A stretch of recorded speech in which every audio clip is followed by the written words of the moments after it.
हरे कृष्णा। श्री शिवाय नमस्तुभ्यम। आप सभी भक्तों को फाल्गुन पूर्णिमा की हार्दिक शुभकामनाएं। आप सभी का बहुत बहुत स्वागत है आपके अपने YouTube चैनल आध्यात्मिक भक्ति ज्ञान केंद्र में। आज आप सभी लोग रसपान कीजिए फाल्गुन पूर्णिमा के दिन सुनी जाने वाली व्रत कथाएं, जिसमें से पहली कथा भगवान शिव और कामदेव से संबंधित है। पौराणिक कथा के अनुसार भगवान शिव से देवी पार्वती जी विवाह करना चाहती थी, लेकिन भगवान शिव तपस्या में लीन होने के कारण उनकी ओर ध्यान ही नहीं दे रहे थे। तब शिव जी का ध्यान भंग न होने के बाद भी देवी पार्वती ने अपनी तपस्या जारी रखी। देवी पार्वती की कोशिश और कठिन तपस्या को देखकर प्रेम और सौंदर्य के देवता कामदेव प्रसन्न हुए और उन्होंने भगवान शिव की तपस्या को भंग करने के लिए एक पुष्प बाण चला दिया। बाण चलाने के बाद भगवान शिव की तपस्या भंग हो गई और भगवान शिव भी कामदेव पर क्रोधित हो गए। क्रोधित होने के बाद भगवान शिव ने अपनी तीसरी आंखें खोल दी और उसी क्रोध की अग्नि में प्रेम और सौंदर्य के देवता कामदेव जलकर भस्म हो गए। जब भगवान शिव ने कामदेव को भस्म कर दिया, तब उन्होंने देवी पार्वती की ओर देखा। देवी पार्वती की आराधना सफल हो गई थी और भगवान शिव ने उन्हें पत्नी के रूप में स्वीकार कर लिया। इधर कामदेव की पत्नी रति ने भगवान शिव की आराधना की और अपने पति को फिर से पुनर्जीवित करने की प्रार्थना की। भगवान शिव ने कामदेव की पत्नी रति की आराधना को स्वीकार कर लिया और उनके पति को फिर से जीवित कर दिया। जीवित होने के बाद भगवान शिव ने कामदेव नया नाम मानसिक दिया। भगवान शिव ने कहा कि अब तुम अदृश्य रहोगे। जिस दिन भगवान शिव ने कामदेव को जीवित किया, उस दिन फाल्गुन मास की पूर्णिमा तिथि थी। बोलिए भगवान शिव की जय, माता पार्वती की जय। दूसरी पौराणिक कथा के अनुसार भगवान श्री विष्णु के परम भक्त प्रहलाद से जुड़ी हुई है। होलिका भक्त प्रहलाद की बुआ थी। अपने भाई हिरण्यकश्यप के आदेश पर भक्त प्रहलाद को गोद में उठाकर धधकती हुई आग में प्रवेश कर गई। होलिका को वरदान मिला हुआ था कि आग उन्हें जला नहीं सकती, लेकिन भगवान विष्णु की कृपा से उस तड़कती हुई अग्नि में होलिका तो जल करके भस्म हो गई और भगवान विष्णु के भक्त प्रहलाद जीवित बच गए। अब इस कथा को विस्तार पूर्वक सुनिए। विष्णु पुराण में भक्त प्रहलाद की कथा का उल्लेख मिलता है। प्रहलाद भगवान विष्णु के अन्य भक्तों में से एक थे। पौराणिक कथा के अनुसार महर्षि कश्यप की पत्नी दक्ष पुत्री नीति के गर्भ से दो महान पराक्रमी बालकों का जन्म हुआ। इनमें से बड़ा का नाम हिरण्यकश्यप और छोटे का नाम हिरण्याक्ष था। दोनों भाइयों में बड़ा प्रेम था। दोनों ही महान, बलशाली, अमित पराक्रमी और आत्मबल संपन्न थे। दोनों भाइयों ने युद्ध में देवताओं को पराजित करके स्वर्गलोक पर अधिकार कर लिया था। एक समय जब हिरण्यकश्यप ने पृथ्वी को रसातल में ले जाकर छुपा दिया, तब भगवान विष्णु ने वराह अवतार धारण करके पृथ्वी की रक्षा के लिए हिरण्याक्ष का वध कर दिया। इधर भगवान विष्णु द्वारा अपने भाई की हत्या का बदला लेने के लिए हिरण्यकश्यप ब्रह्मा जी को प्रसन्न करने के लिए घोर तपस्या करने लगा। दैत्य के राज्य को राजविहीन देखकर इधर देवताओं ने उन पर आक्रमण कर दिया और दैत्यगण इस युद्ध में पराजित हुए और पाताल लोक को भाग गए। देवराज इंद्र ने फिर हिरण्यकश्यप के महल में प्रवेश करके उसकी पत्नी कायदो को बंदी बना लिया। उस समय वो गर्भवती थी, इसलिए देवराज इंद्र उसे साथ लेकर अमरावती की ओर जाने लगे। रास्ते में देवराज इंद्र की भेंट देवर्षि नारद से हो गई। नारद जी ने पूछा, नारायण नारायण, हे देवराज, इसे लेकर कहाँ जा रहे हैं? तब देवराज इंद्र ने कहा कि देवर्षि, इसके गर्भ में हिरण्यकश्यप का अंश है। मैं उसे मारकर फिर उसे छोड़ दूंगा। यह बात सुनकर देवर्षि समझाने लगे कि देवराज, इसके गर्भ में तो बहुत बड़ा भगवान भक्त है, जिसे मारना तुम्हारी शक्ति के बाहर है, इसलिए कायदो को छोड़ दो। तब नारद जी के वचनों का मान रखते हुए देवराज ने हिरण्यकश्यप की पत्नी को छोड़ दिया और अमरावती चले गए। इधर नारद जी हिरण्यकश्यप की पत्नी को अपने आश्रम पर ले आए और उससे कहने लगी कि बेटी, तुम यहाँ आराम से रहो। जब तक तुम्हारा पति अपनी तपस्या पूरी करके वापस नहीं लौटता, तब तक तुम यहीं पर रहो।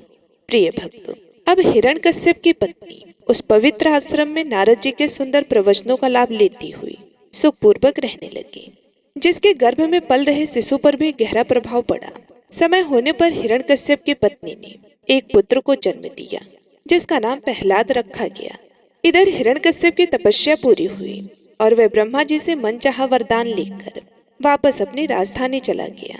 कुछ समय बाद हिरण्यकश्यप की पत्नी प्रहलाद को लेकर नारद जी के आश्रम से राजमहल में आ गई। उनकी शिक्षा की व्यवस्था की अब प्रहलाद जी गुरु के सानिध्य में शिक्षा ग्रहण करने लगे। हिरण्यकश्यप उसे अपनी गोद में बिठाकर दुलार किया और कहा कि बेटा, तुमने अब तक अध्ययन में निरंतर तप पर रहकर जो कुछ सीखा है, उसमें जो कुछ भी अच्छी बातें सुनी हो उसको सुनाओ। तब भक्त प्रहलाद बोले, पिताजी, मैंने अब तक जो कुछ सीखा है उसका सारा अंश आपको सुनाता हूँ, जो आदि मध्य और अंत से रहित, आजन्मा, वृद्धिशया और शून्य तथा अछूत है, समस्त कर्म के कारण तथा जगत की स्थिति और अंतःकर्ता और श्री हरि को मैं प्रणाम करता हूँ। यह बात सुनते ही हिरण्यकश्यप के नेत्र क्रोध से लाल हो गए। उसने कांपते हुए ओठों से प्रहलाद के गुरु से कहा कि अरे दुर्बुद्धि ब्राह्मण, ये क्या किया तूने? मेरी अवहेलना करके इस बालक को मेरे परम शत्रु की स्तुति से युक्त शिक्षा कैसे देती? गुरुजी ने कहा कि हिरण्यकश्यप, आपको क्रोध नहीं करना चाहिए। आपका पुत्र मेरी सिखाई हुई कोई भी बातें नहीं कह रहा। हिरण्यकश्यप बोला, बेटा प्रहलाद, बताओ तुम्हें यह शिक्षा किसने दी? तुम्हारे गुरुजी तो कह रहे हैं कि मैंने इसे ऐसा कोई उद्देश्य दिया ही नहीं। तब प्रहलाद जी बोले, पिताजी, हृदय में स्थित भगवान विष्णु ही तो संपूर्ण जगत के उपदेशक हैं। उनको छोड़कर और कौन किसी को भला कुछ सिखा सकता है? ये सुनते ही हिरण्यकश्यप क्रोधित होकर बोला कि अरे मूर्ख, जिस विष्णु का तू निशंक होकर स्तुति कर रहा है, वे मेरे सामने कौन है? मेरे रहते और कोई भगवान नहीं हो सकता। फिर भी तू मौत के मुंह में जाने की इच्छा से बार बार ऐसा बकवास कर रहा है। ऐसा कहकर हिरण्यकश्यप उन प्रहलाद को अनेकों प्रकार से समझाया, लेकिन भक्त प्रहलाद के मन से श्री हरि के प्रति भक्ति और श्रद्धा भाव निकली ही नहीं। तब हिरण्यकश्यप को और क्रोध आ गया। उसने अपने सैनिकों को आदेश दिया कि इसको ले जाओ और मार डालो। अब इसके जीने से कोई लाभ नहीं, क्योंकि ये शत्रु प्रेमी तो अपने ही कुल का नाश करने वाला हो गया है। यह आदेश पाकर उसके सैनिकों ने भक्त प्रहलाद को अनेकों प्रकार से मारने का प्रयास किया, परंतु उनके सभी प्रयास श्री हरि की कृपा से असफल हो गए। उन सैनिकों ने प्रहलाद पर तरह तरह के अस्त्र शस्त्रों से आघात किया, लेकिन प्रहलाद का कुछ नहीं हुआ। उन्होंने भक्त प्रहलाद के हाथ पैर बांधकर समुद्र में फेंक दिया, लेकिन फिर भी भक्त प्रहलाद बच गए। उन सब ने भक्त प्रहलाद को अनेकों विषैले सांपों से डसवाया और पर्वत शिखरों से गिरवाया, लेकिन भगवान विष्णु की कृपा से भक्त प्रहलाद को कुछ भी नहीं हुआ। जब प्रहलाद जी को मारने के सभी प्रकार के प्रयास विफल हो गए, तब हिरण्यकश्यप उन्हें मारने के लिए अपनी बहन होलिका को बुलाया। इसके पीछे यह कारण था कि उसे वरदान में अग्नि कभी भी नहीं जला सकती थी, यानी कि उसका अग्नि कुछ भी बिगाड़ नहीं सकती थी, अग्नि उसे जला भी नहीं सकती थी। हिरण्यकश्यप होलिका को यह आदेश दिया कि वे प्रहलाद को अपनी गोदी में लेकर अग्नि में बैठ जाएं, ताकि भगवान विष्णु का नाम लेने वाला प्रहलाद जलकर भस्म हो जाए, या फिर अग्नि के डर से वे हिरण्यकश्यप को ही अपना भगवान मानने लगे। हिरण्यकश्यप के आदेश पर होलिका अपने भतीजे प्रहलाद को लेकर जलती हुई अग्नि में बैठ गई। उस समय होलिका ने वरदान में प्राप्त हुई दुशाला ओढ़ा हुआ था। यह सब कुछ देखकर भी भक्त प्रहलाद थोड़ा सा भी विचलित नहीं हुए, बल्कि वे पूरी श्रद्धा से आंखें बंद करके भगवान विष्णु का ही नाम जपते रहे। परंतु होलिका को मिला हुआ यह वरदान उसी समय समाप्त हो गया, जब उसने भगवान भक्त प्रहलाद को मारने का प्रयास किया। इस प्रकार प्रहलाद को मारने के प्रयास में होलिका की उसी अग्नि में जल करके मृत्यु हो गई। होलिका तो अग्नि में जल गई, परंतु भगवान विष्णु की कृपा से भक्त प्रहलाद को कुछ भी नहीं हुआ। माना जाता है कि जिस दिन यह सत्य घटना घटित हुई थी, वह दिन फाल्गुन पूर्णिमा का दिन था। इसलिए बुराई पर अच्छाई की जीत के रूप में हर वर्ष इस दिन होलिका दहन किया जाता है। होलिका दहन से पहले इस कथा को सच्चे मन से जो भी व्यक्ति पढ़ता है या फिर सुनता है अथवा दूसरे को सुनाता है, भगवान विष्णु की कृपा से उनके सभी दुख वैसे ही दूर हो जाते हैं जैसे उन्होंने अपने भक्त प्रहलाद के दुख दूर किए। तो ये थी फाल्गुन पूर्णिमा के दिन सुनी जाने वाली भक्त प्रहलाद की कथा। अब आइए सुनते हैं पूर्णिमा पर सुनी जाने वाली अगली कथा। द्वापर युग में एक समय की बात है कि यशोदा जी ने कृष्ण जी से कहा कि हे कृष्ण, तुम सारे संसार के उत्पन्न करता, पोषण करता तथा उसके संहार करता हो। आज कोई ऐसा व्रत मुझसे कहो जिसके करने से मृत्यु लोक में स्त्रियों को विधवा होने का भय ना रहे तथा यह व्रत सभी मनुष्यों की मनोकामना को पूर्ण करने वाला हो। श्री कृष्ण कहने लगे कि हे माता, तुमने अति सुंदर प्रश्न किया है। मैं तुमसे ऐसे ही व्रत को सविस्तार कहता हूँ। सौभाग्य की प्राप्ति के लिए स्त्रियों को 32 पूर्णिमाओं का व्रत करना चाहिए। इस व्रत को करने से स्त्रियों को सौभाग्य संपत्ति मिलती है। यह व्रत अचल सौभाग्य को देने वाला और भगवान शंकर के प्रति मनुष्य मात्र की भक्ति को बढ़ाने वाला है। यशोदा जी कहने लगी कि हे कृष्ण, सर्वप्रथम इस व्रत को मृत्युलोक में किसने किया था, इसके विषय में मुझसे विस्तार पूर्वक कहो। श्री कृष्ण जी कहने लगे कि हे माता, इस भूमंडल पर एक अत्यंत प्रसिद्ध राजा चंद्रहास से पालित अनेक प्रकार के रत्नों से परिपूर्ण कातिका नाम की एक नगरी थी। वहां धनेश्वर नाम का एक ब्राह्मण था और उसकी स्त्री अति सुशील रूपवती थी। दोनों ही उस नगरी में बड़े प्रेम के साथ रहते थे। घर में धन धान्य आदि की कोई भी कमी नहीं थी। उनको एक बड़ा दुख था, उनके कोई संतान नहीं थी, जिस वजह से वे बहुत दुखी रहते थे। एक दिन एक बड़ा तपस्वी योगी उस नगरी में आया। वह योगी बाकी सभी घरों से भिक्षा मांगकर भोजन किया करता था, लेकिन उस ब्राह्मण के घर से भिक्षा नहीं मांगा करता था। एक दिन योगी गंगा किनारे भिक्षा मांगकर प्रेम पूर्वक खा रहा था कि धनेश्वर ने योगी को यह सब करते देख लिया। सब कार्य किसी प्रकार से देख लिया। अपने भिक्षा अनादर से दुखी होकर धनेश्वर योगी से बोले, हे योगी महाराज, आप सभी घरों से भिक्षा लेते हो, परंतु मेरे घर की भिक्षा कभी भी नहीं लेते। इसका कारण क्या है?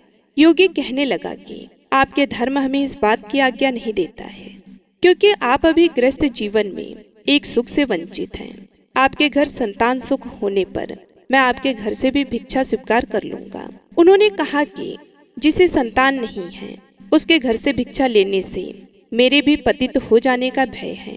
धनेश्वर यह सब बात सुनकर बहुत दुखी हुआ और हाथ जोड़कर योगी के पैरों पर गिर पड़ा तथा दुखी मन से कहने लगा कि आप मुझे संतान प्राप्ति के उपाय बताएं।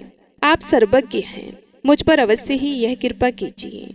धन की मेरे घर में कोई कमी नहीं है, लेकिन मैं संतान न होने के कारण अत्यंत दुखी हूँ। आप मेरे इस दुख का हरण कीजिए। यह सुनकर योगी कहने लगे, तुम चंडी की आराधना करो। घर पहुंचकर उन्होंने यह सारी बात अपनी पत्नी को बताई और खुद वन में चला गया। वन में पहुंचकर उसने चंडी की आराधना की और उपवास किया। चंडी ने 16वें दिन उसको सपने में दर्शन दिए और कहा कि हे धनेश्वर, जा तेरा पुत्र होगा, लेकिन उसकी आयु सिर्फ 16 वर्ष होगी। 16 वर्ष की आयु में ही उसकी मृत्यु हो जाएगी। अगर तुम दोनों स्त्री और पुरुष 32 पूर्णिमाओं का व्रत करोगे तो यह दीर्घायु हो जाएगा। जितनी तुम्हारी सामर्थ्य हो उतने आँचे के दिए जलाकर शिव जी का पूजन करना, लेकिन पूर्णमासी 32 ही होनी चाहिए। सुबह होते ही तुम्हें इस स्थान के पास एक आम का पेड़ दिखाई देगा। उस पर चढ़कर एक फल तोड़कर अपने घर चले जाना। अपनी स्त्री को इस बारे में बताना और अपनी स्त्री से कहना कि सुबह स्नान करने के बाद स्वच्छ होकर साफ सुथरे कपड़े धारण करके भगवान शिव का ध्यान करके उस फल को खा ले। तब शंकर भगवान की कृपा से उसको गर्भ हो जाएगा। जब ब्राह्मण सुबह उठा तो उसे उस स्थान पर आम का पेड़ दिखाई दिया और वह उससे फल तोड़ने के लिए चढ़ा, लेकिन वह पेड़ पर चढ़ नहीं पा रहा था। यह देखकर उसे बड़ी चिंता हुई। उसने भगवान गणेश की उपासना की और कहा कि हे दयानिधि, अपने भक्तों के विघ्नों का नाश करके उनके मंगल कार्य को करने वाले, दुष्टों का नाश करने वाले, रिद्धि सिद्धि देने वाले, आप मुझे इतना बल दे कि मैं अपनी मनोकामना को पूरी कर सकूं। इसके बाद वह पेड़ से फल तोड़कर अपनी पत्नी के पास पहुंचा। उसकी पत्नी ने अपने पति के कहे अनुसार इस फल को खा लिया और वह गर्भवती हो गई। देवी की कृपा से उसे बहुत सुंदर पुत्र पैदा हुआ। उसका नाम उन्होंने देवीदास रखा। माता पिता के हर्ष और शोक के साथ वह बाल बढ़ने लगा। भगवान की कृपा से बालक बहुत ही सुंदर था, सुशील और पढ़ाई लिखाई में भी बहुत निपुण था। दुर्गा जी के कथन अनुसार उसकी माता ने 32 पूर्णमासी का व्रत रखा। जैसे ही 16वां वर्ष लगा, दोनों पति पत्नी बहुत दुखी हुए, कहीं उनके पुत्र की मृत्यु ना हो जाए। उन्होंने सोचा कि अगर उनके सामने यह सब हुआ तो वह कैसे देख पाएंगे। तभी उन्होंने देवीदास के मामा को बुलाया और 1 वर्ष के लिए देवीदास को काशी में पढ़ने के लिए भेज दिया और कहा कि 1 वर्ष के बाद उसे वापस लेकर आ जाना। देवीदास अपने मामा के साथ एक घोड़े पर सवार होकर चल दिया। उसके मामा को भी यह बात पता नहीं था। दोनों पति पत्नी ने 32 पूर्णमासी का व्रत पूर्ण किया। दूसरी तरफ मामा और भांजा दोनों रात गुजारने के लिए रास्ते में एक गांव में रुक गए। उस दिन उस गांव में ब्राह्मण की कन्या का विवाह होने वाला था। जिस धर्मशाला में वर और बारात के बाकी लोग रुके हुए थे, उसी धर्मशाला में देवीदास और उसका मामा भी ठहर गया। उधर कन्या को तेल आदि चढ़ाने के बाद जब लग्न का समय आया तो वर की तबीयत खराब हो गई। वर के पिता ने अपने परिवार वालों से विचार विमर्श करके कहा कि यह देवीदास मेरे पुत्र जैसा ही है, मैं इसके साथ लगन करा दूं और बाद में बाकी सारे काम मेरे बेटी के साथ पूरे हो जाएंगे। ऐसा कहने के बाद वर के पिता देवीदास को मांगने के लिए उसके मामा के पास गए और उन्हें सारी बात बताई।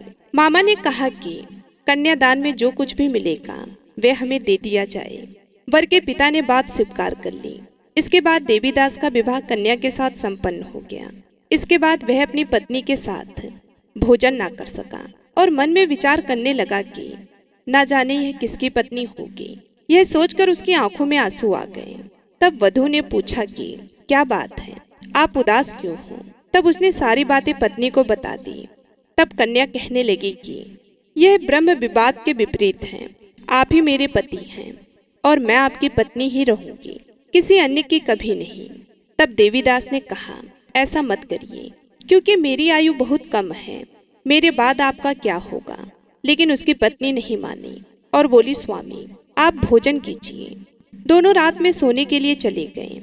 सुबह देवीदास ने पत्नी को 4 नगों से जड़ी एक अंगूठी दी और एक रुमाल दिया और बोला कि हे प्रिय, इसे लो और संकेत समझकर स्थिर चित्त हो जाओ।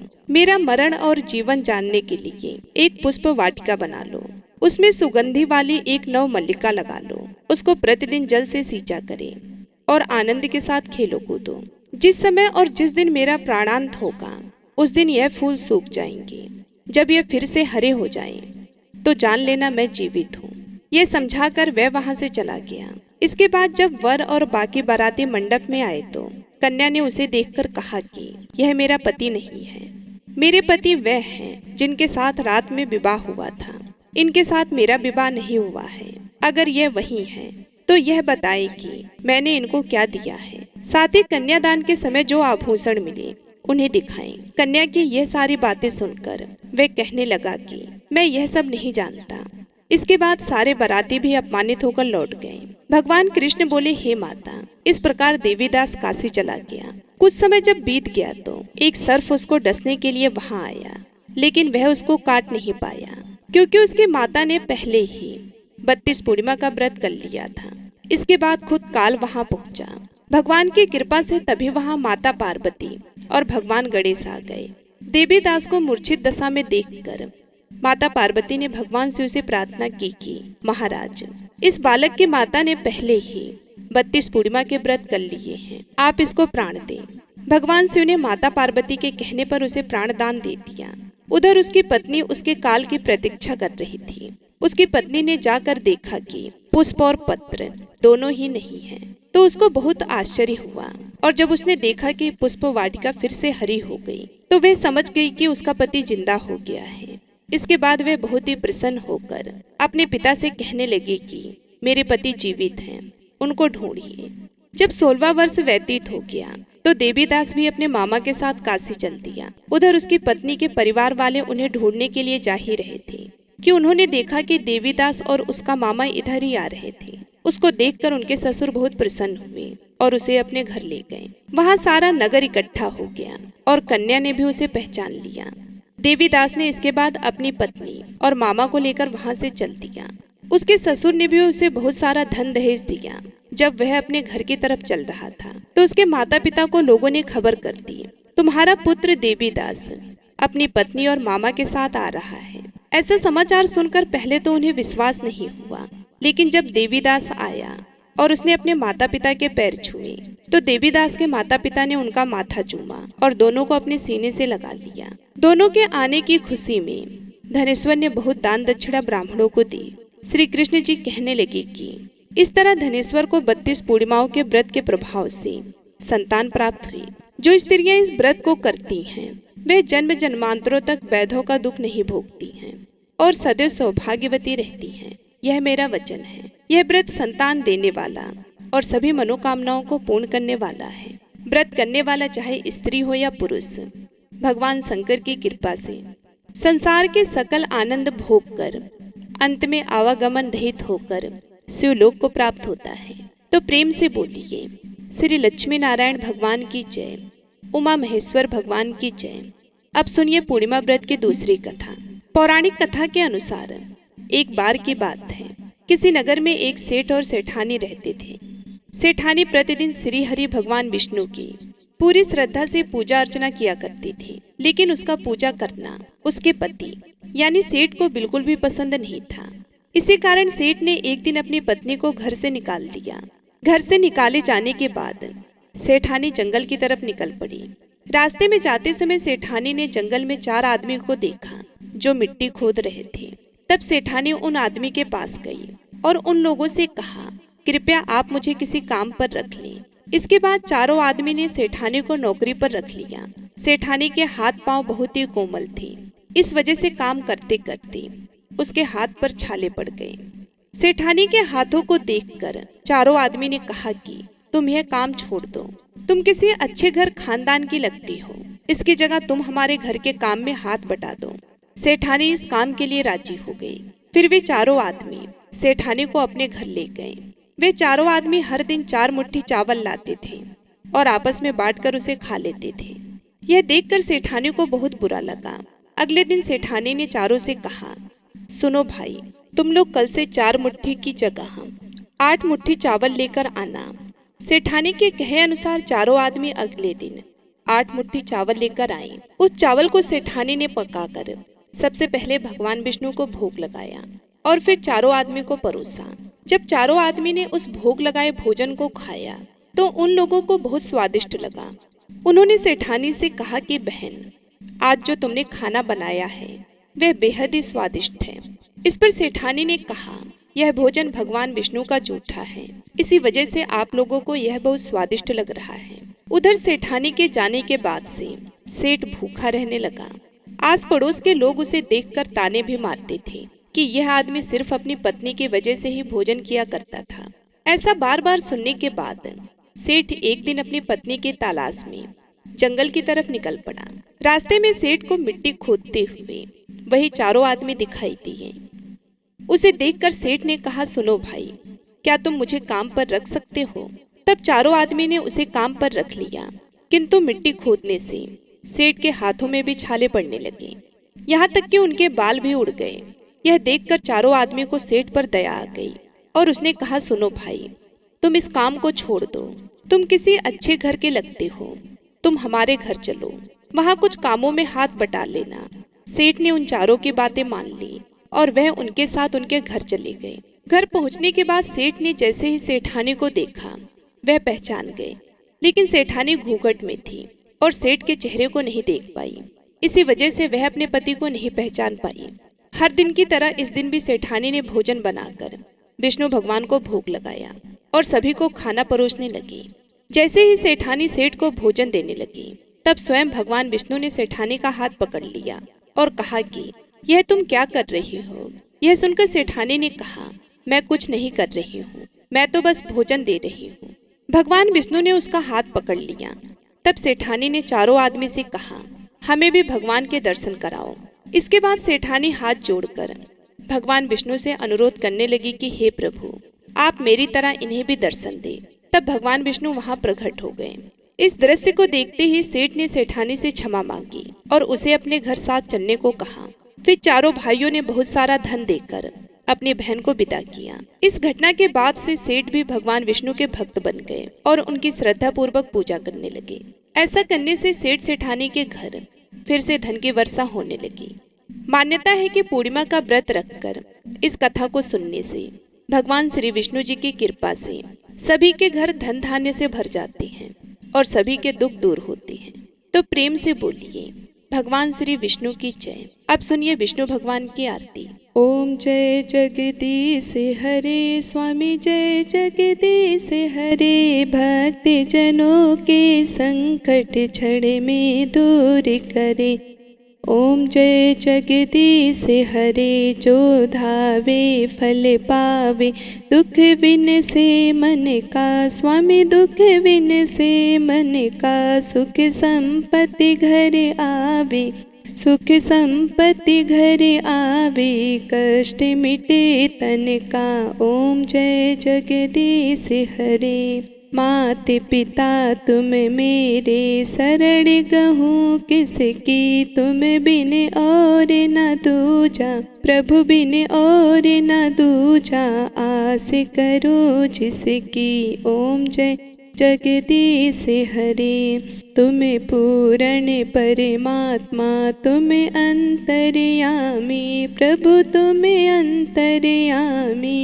पार ब्रह्म है परमेश्वर, पार ब्रह्म है परमेश्वर। तुम सबके स्वामी। ओम जय जगदीश हरे। तुम करुणा के सागर, तुम पालन करता। प्रभु तुम पालन करता। मैं सेवक तुम स्वामी, कृपा करो भरता। ओम जय जगदीश हरे। तुम हो एक अगोचर, सबके प्राणपति। प्रभु सबके प्राणपति। किस विधि मिलूं दया मैं, किस विधि मिलूं दया मैं। तुमको मैं कुमति। ओम जय जगदीश हरे। दीन बंधु दुख हरता, तुम ठाकुर मेरे। प्रभु तुम ठाकुर मेरे। अपने हाथ उठाओ, अपनी शक्ति बढ़ाओ। द्वार पड़ा मैं तेरे। ओम जय जगदीश हरे। विषय विकार मिटाओ, पाप हरो देवा। प्रभु पाप हरो देवा। श्रद्धा भक्ति बढ़ाओ, श्रद्धा भक्ति बढ़ाओ। संतन की सेवा। ओम जय जगदीश हरे। तन मन धन और संपत्ति सब कुछ है तेरा। प्रभु सब कुछ है तेरा। तेरा तुझको अर्पण, तेरा तुझको अर्पण। क्या लागे मेरा। ओम जय जगदीश हरे। जगदीश्वर जी की आरती जो कोई नर गावे। प्रभु प्रेम सहित गावे। कहते शिवानंद स्वामी, कहते हरि हरि स्वामी। मन वांछित फल पावे। ओम जय जगदीश हरे। ओम जय जगदीश हरे। प्रभु जय जगदीश हरे। भक्त जनों के संकट, दास जनों के संकट। क्षण में दूर करे। ओम जय जगदीश हरे। ओम जय जगदीश हरे। ओम जय जगदीश हरे। ओम जय जगदीश हरे। प्रेम से बोलिए भगवान विष्णु जी और माता लक्ष्मी की जय। उम्मीद करती हूँ आज की ये कथा आप सभी लोगों को बेहद ही पसंद आई होगी। यदि हमारी कथा आप सभी लोगों को अच्छी लगी तो वीडियो को लाइक करके चैनल को सब्सक्राइब करना मत भूलिएगा। मिलती हूँ मैं आप सभी लोगों से अगले वीडियो में। तब तक के लिए नमस्कार।